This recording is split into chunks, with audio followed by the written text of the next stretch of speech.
Welcome to a new series of deep dive videos where we will look to uncover the deeper history behind some of the locations in the Wheel of Time. In this video we will be exploring the history of Shadar Logoth.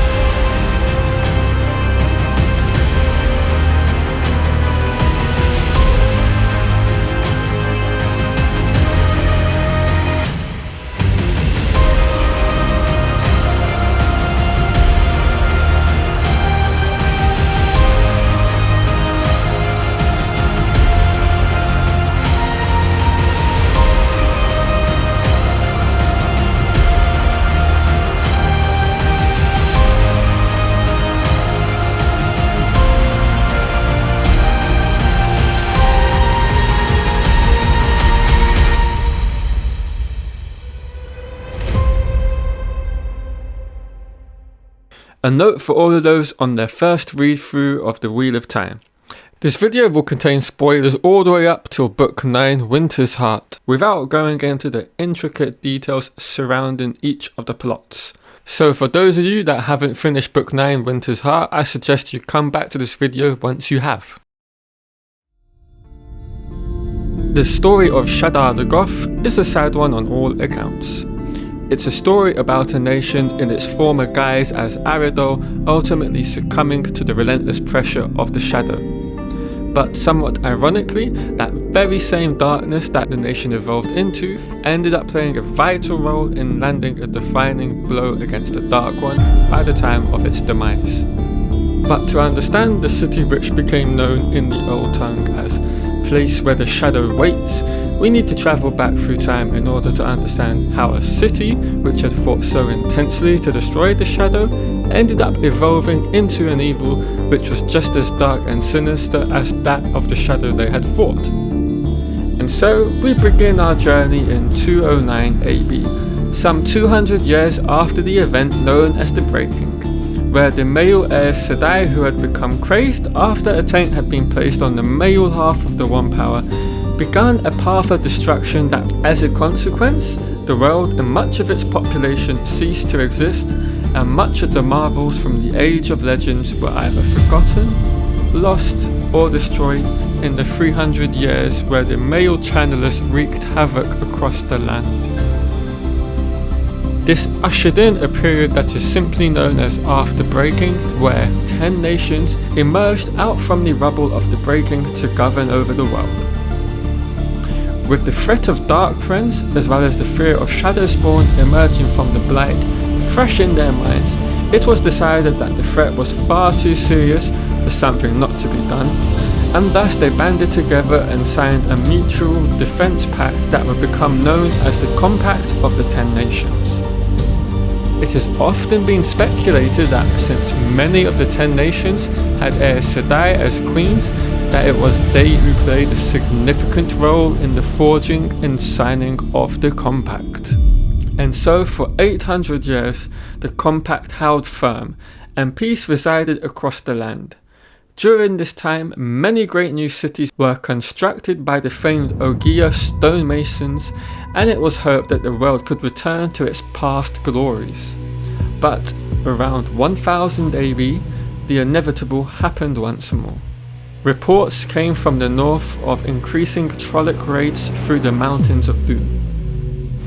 This was the start of what became known as the Trolloc Wars, with the war ravaging the land for over 300 years. One of the first places to fall was the Ogier-built city of Barzin in Jarameed, which was besieged and destroyed by a vast horde of Shadowspawn, signalling what was happening was no mere raid or skirmish. One by one, the vast Trolloc hordes, which had erupted from the Great Blight, tore their way through Amaril and Jarameed, which would be the front line at the initial start of the war. Jarameed stood fast and drove back the assaults in the west, but Aramil suffered a massive invasion in the east. But despite heavy fighting, the capital city of Marfell Dadar came under attack and fell. The Shadowspawn burned the city to the ground and left no trace of it behind. To combat the onslaught, the 10 nations rallied.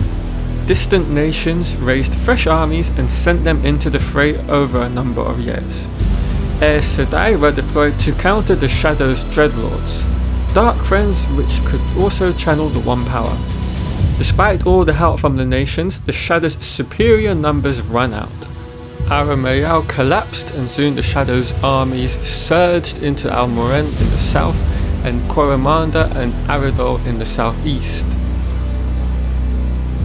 By 1150 AB, Aridhol was now directly in the firing line of the Trolloc army, with the horde having now crossed the river Haven and making inroads into Aridhol, now under the command of Bal-Alzamon.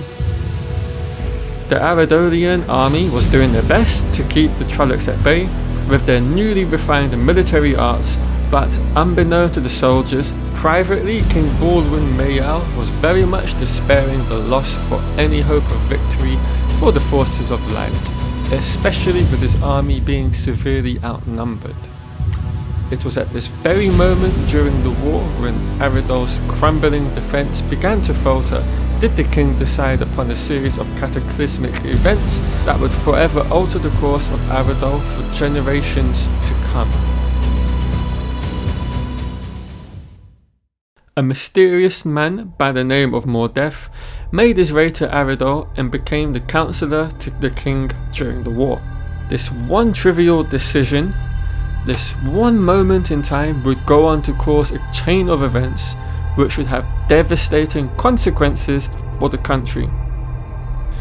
Unbeknown to King Mayal, his new counselor had devoted his life towards finding a way to destroy the Shadow. This obsession would lead Mordeth down dangerous paths in seeking out any possible power to achieve this. But it wasn't only his research into the dark arts where Mordeth left his impact during the war. At the behest of his advisor, King Mayal and his kingdom adopted a much more hardened and unyielding stance towards how they engaged the enemy in war. They adopted a new battle cry which reflected the totality of their mission. The victory of the light is all. But this ruthlessness was taken to extremities, slaughtering everyone who surrendered in the face of adversity. Harsh capital punishment was meted out in the cities for the smallest of infractions, which in turn made citizens even bitterer and resentful, leading to unfounded suspicions among the people, plunging the population into hate and fear as they turned on one another. A dark evil grew in the heart of Aridhol and eventually consumed the capital, transforming it into a dark and foreboding ruin. With the loss of the capital, the rest of the nation quickly followed. It has often been said that the city was poisoned by the words of Mordeth, and that in any attempt to serve the light by adopting the tactics that the Shadow deployed, they ultimately abandoned the light. Even the neighbouring kingdom of Manetheren to the south attempted to win back Aridhol to the light, with King Thorin sending his son, Prince Karr, to spearhead the mission. But he and his men were arrested as dark friends and sentenced to death. They did manage to escape, but everyone was killed except Karr, who had lost a hand in the escape. The forces of Manetheren, furious at this betrayal of an allied nation, marched on the capital. But on arrival, they found that Aridhol had been consumed by the evil it had unleashed, transformed by an unknown agency into a horrific ruin. They cursed the city with the name of Shadar Logoth and retreated.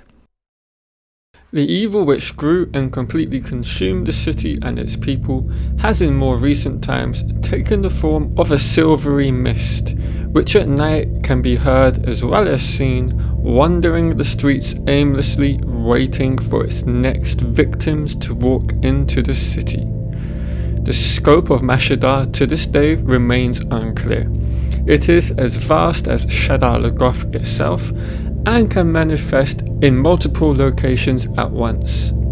The slightest touch of Mashadar is fatal, causing a slow and agonizing death. Although the taint on Shadar Logoth is evil, it isn't considered an evil that has come from the Dark One. I couldn't put it any better than Robert Jordan himself stated. The taint on Shadar Logoth did not come from the Dark One. The taint was created by humans who believed that they must do whatever was necessary to defeat the Shadow. And because they would accept no limits to what they could do, to what could be done, to what needed to be done, they created their own destruction. Their evil is, or was as great as that of the Dark One, but diametrically opposite. It is an evil created for the best of intentions, created for good intentions. And that brings us to present day events, where we are first introduced to the abandoned city in the Eye of the World. By the time of 998 NE, Moraine and the Emmonsfield group had made their way into the city to try and escape from the Trolloc force pursuing them. But of course, this led to an ill-fated series of events which led the group to become separated, and Matt becoming poisoned by a ruby-encrusted dagger, which he picked up at the behest of Mordeth, who had somehow managed to survive the Fall of Aridhol. It wasn't just the Emmonsfield group which ended up journeying into the city at this time. Padan Fain, who was also compelled to enter the city in pursuit of Rand al'Thor. During his time there, Fain stumbled into Mordeth, and the two fused to form an entity even more crazy and dangerous than they would have been separately, especially with Fain's soul being too corrupted for him to be destroyed. But that is a video for another day perhaps. By 1000 NE, Shadar Logoth was used to cleanse Sidon.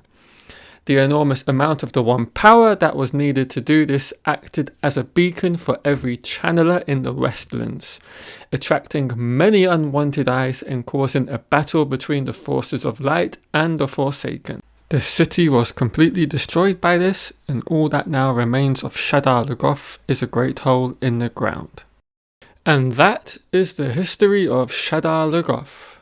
I want to thank you all for watching the video, especially to those of you that have made it all the way to the end. Look out for more of these in the very near future.